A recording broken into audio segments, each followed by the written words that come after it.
¿Estados Unidos es nuestro aliado, el aliado de los europeos, o plantea un nuevo neoimperialismo respecto al antiguo continente? José Papí, ¿qué tal? Muy buenas. Hoy el radar geopolítico en el que sin duda tenemos que hablar de esa conferencia de seguridad de Múnich, donde Marco Rubio ha pronunciado ese discurso que ha generado tantos y tantos ríos de tinta.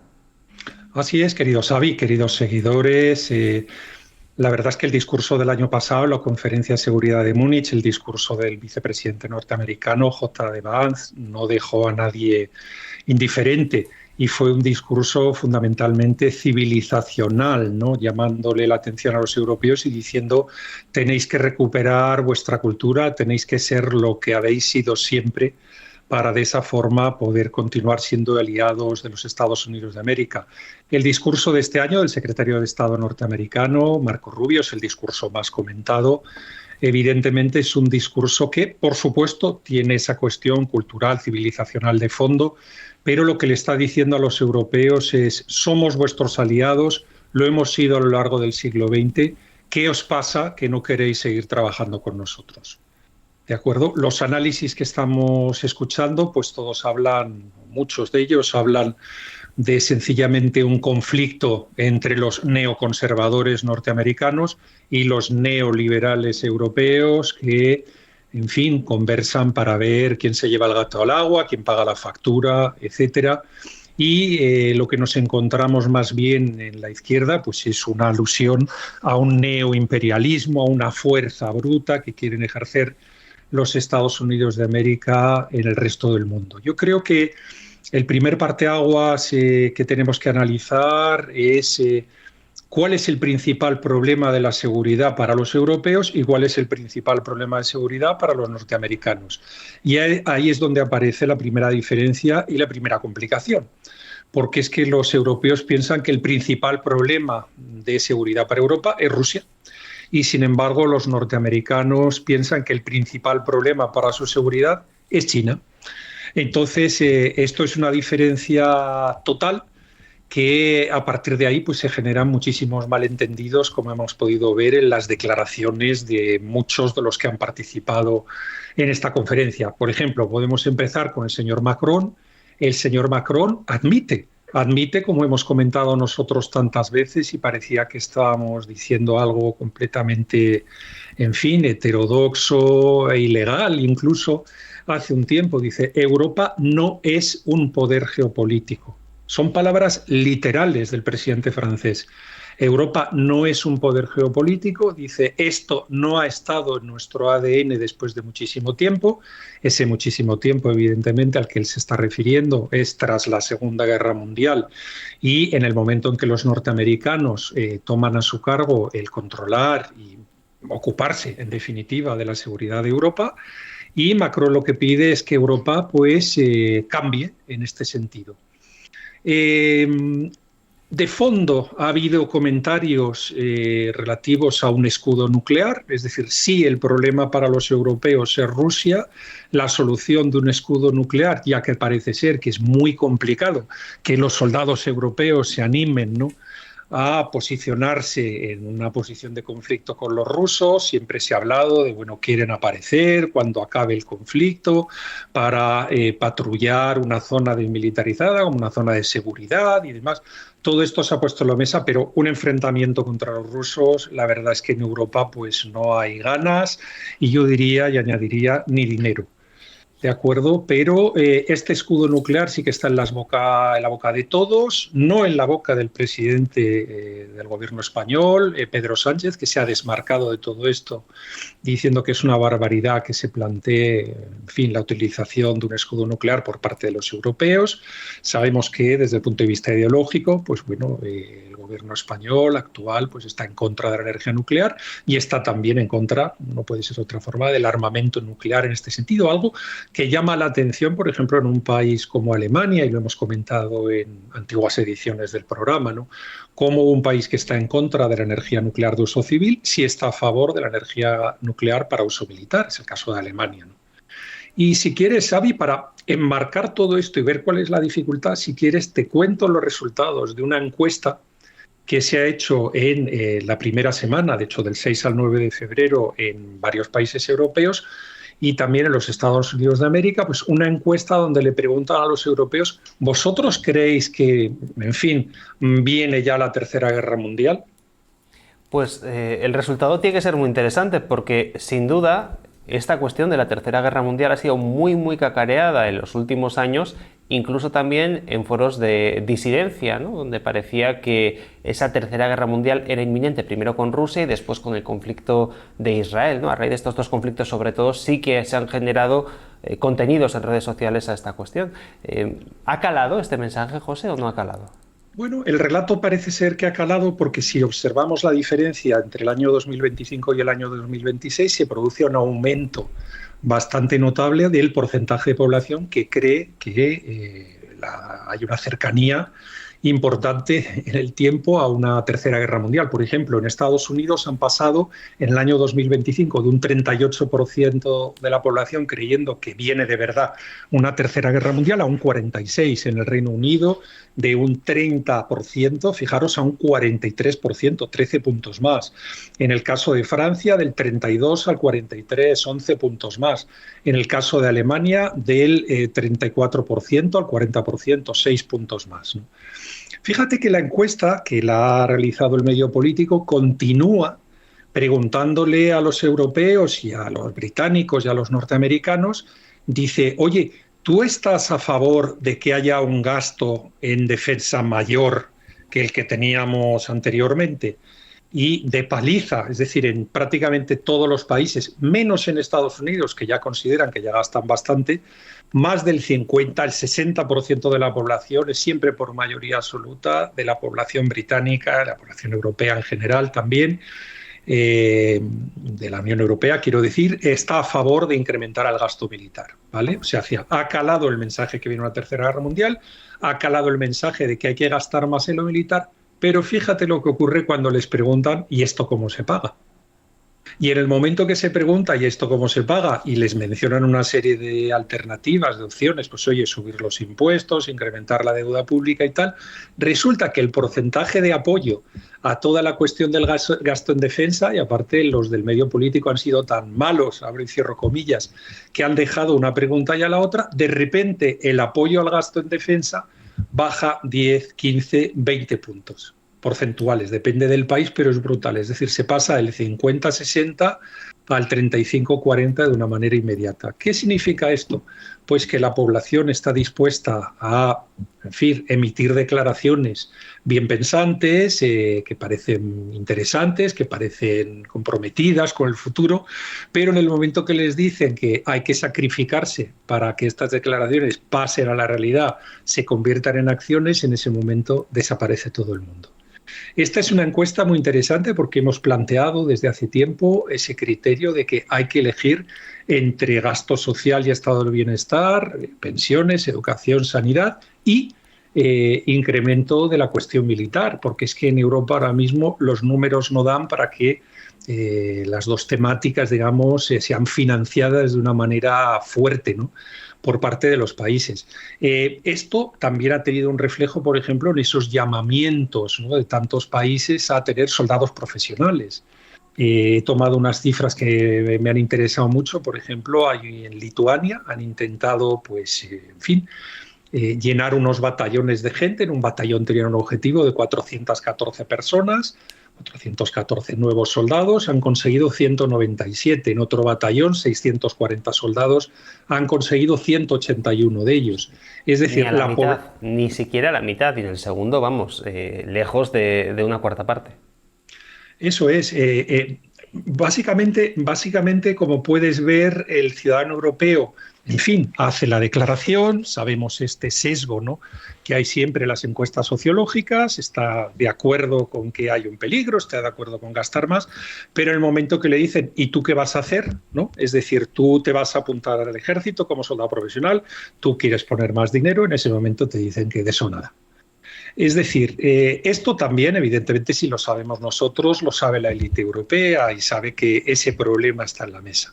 El relato ha funcionado, pero la población no quiere el sacrificio subsiguiente, ¿no? Entonces, básicamente lo que tenemos en la mesa pues es un conflicto. Los europeos al final, y aunque le cueste creerlo a muchos, están obedeciendo a los Estados Unidos de América porque básicamente no hay otra alternativa. La manera de disfrazarlo para no quedar muy mal con la parroquia, es decir, tenemos que ser fuertes, tenemos que convertirnos finalmente, como dice el señor Macron, en un poder geopolítico, porque hoy no lo somos, y lo dice él literalmente, y dice que es contrario a nuestro ADN de aceptar que los norteamericanos nos vigilen y nos protejan. Y bueno, pues ese cambio se da más fácil de cara a la parroquia, pues presentando un ogro, en este caso Rusia, y presentando una Europa que, en fin, se encorajina y se hace independiente de los Estados Unidos de América. Pero en definitiva se está siguiendo el dictado que nos están marcando los norteamericanos. Eso es lo que hay. Los norteamericanos, lo comentábamos, y es un pequeño paréntesis al programa, ¿no? Porque me saldría de la seguridad y entraría en el mundo económico, pero los norteamericanos es espectacular. Déficit comercial en un año reducido en un 75%, han conseguido 10 billones de dólares de inversión extranjera, les ha bajado el déficit federal en un 27%, están en números de crecimiento del 5 o 6%, como si fueran una economía emergente, etcétera, etcétera. Es decir, al final los profesores llevan 10 años contándonos, y los think tanks pagados por países, que ahora hablaremos de ellos, nos llevan contando que China iba a pasar a los Estados Unidos, pero los Estados Unidos siguen teniendo una economía un 60% más grande que la de China. Y ya os digo, si queréis que os presente yo artículos científicos de profesores que llevan 10, 15, 20 años en las principales universidades del mundo y en los principales think tanks, centros de pensamiento, que llevan diciendo que China pasa, y la brickmanía y demás, y todo esto lleva muchísimos años, pero la realidad es la que es. Y el golpe en la mesa que acaba de meter el presidente norteamericano en un solo año, pues eso, en fin, vuelve a demostrar dónde está el hegemón geopolítico del mundo, ¿no? Ya pueden ver ustedes ahora a los iraníes negociando con los norteamericanos en Omán, hablando de que vamos a llegar a acuerdos en energía, en recursos naturales de mineros, en aviones, en el tema militar.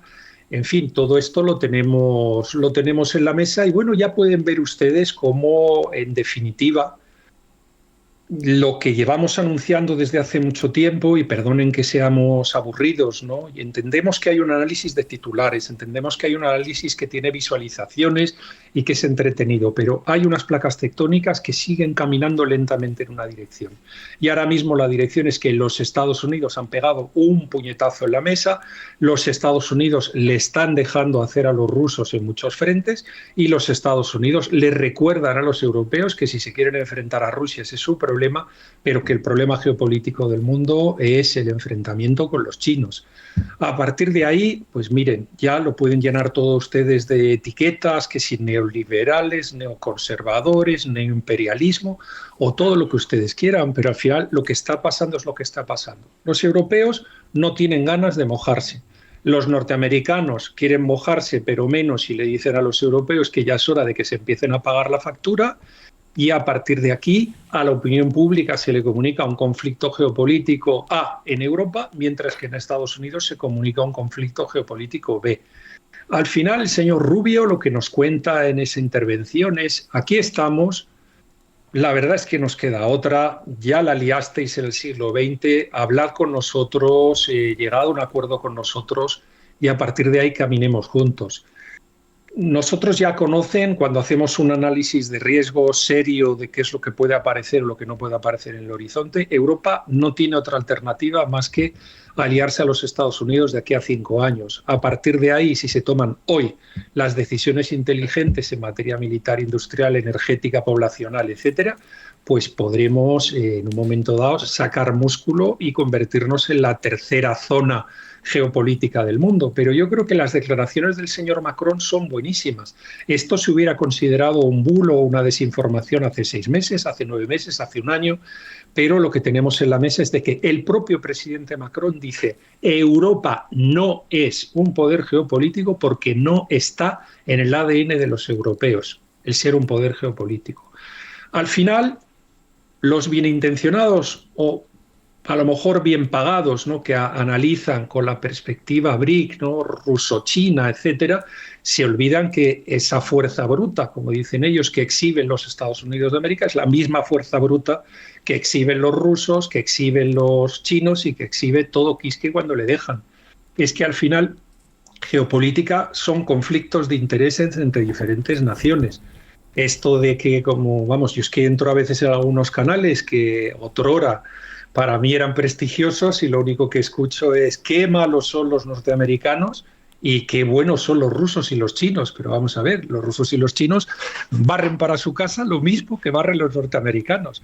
Lo que pasa es que los norteamericanos tienen más músculo. Entonces, en este sentido, pues no es cuestión de ideologizarnos y decir yo quiero que gane mi equipo, yo quiero que gane mi equipo. Aquello que nosotros de broma decíamos, no hay por qué abrazarse una farola que nos dé luz. Lo que tenemos que hacer como España, como hispanidad también, con nuestros hermanos hispanoamericanos, es pensar cuáles son las jugadas más interesantes geopolíticamente para nuestros países. Desde luego, la de intentar acercarse a China puede ser un buen negocio para algunas personas, pero desde luego es una jugada perdedora en la geopolítica, sí o sí. Y eso es lo que nosotros les contamos, del mismo modo que nos atrevimos en su día a decirles qué es lo que pensábamos del conflicto ruso-ucraniano y de muchos otros conflictos que hay en el mundo.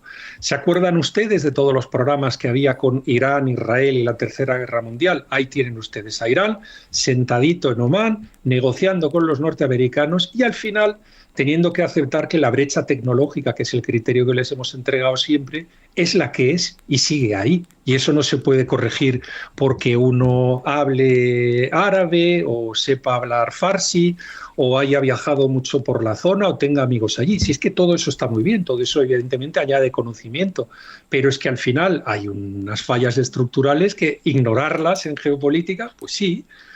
Puede ser que durante 1, 2 o 3 meses pasen cosas, pero cuando uno piensa como inversor, cuando uno piensa como, en fin, diplomático que quiere defender a su país, no a medio año, sino 10 años, 15 años, todas estas placas hay que verlas y estudiarlas porque son tranquilas y siempre van en la dirección que van. Así que Rubio nos recuerda lo que ya nos contó el año pasado J. Vance y los europeos, pues, en fin, como cantaba en su momento, ¿no? Quien ya saben ustedes, pues siguen buscando al hombre que ellos quieren. Ellos siguen buscando y siguen buscando porque no lo tienen claro. Yo creo que ya están dando los pasos para obedecer al hegemón norteamericano, porque no nos queda otra.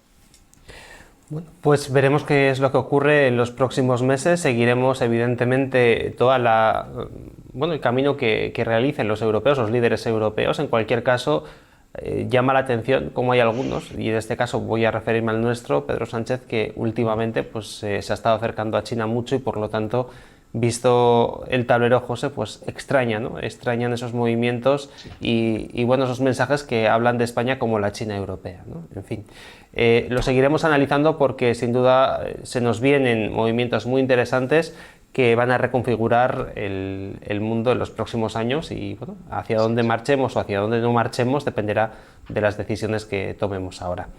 José, lo dejamos aquí, volvemos el próximo jueves, seguiremos con más programas y más contenido en Geopoder, así que vamos a darle caña porque la geopolítica nos apasiona. Así es, venga, hasta el próximo programa y hoy, aparte de todos nuestros seguidores en Locals y nuestros seguidores en YouTube, le quiero dar las gracias a todos los seguidores que tenemos en el canal 33 de Madrid y en Teledonosti, en tu tierra, en el País Vasco. En fin, un gusto que estéis ahí siguiéndonos y bueno, que hemos descubierto que tenemos miles y miles de seguidores en algunas plataformas televisivas que prácticamente hay ocasiones que se nos olvida darles las gracias. Así que muchas gracias a todos. Pues ahí queda ese mensaje. Gracias, José, un abrazo y hasta el jueves. Venga, hasta el jueves, un abrazo.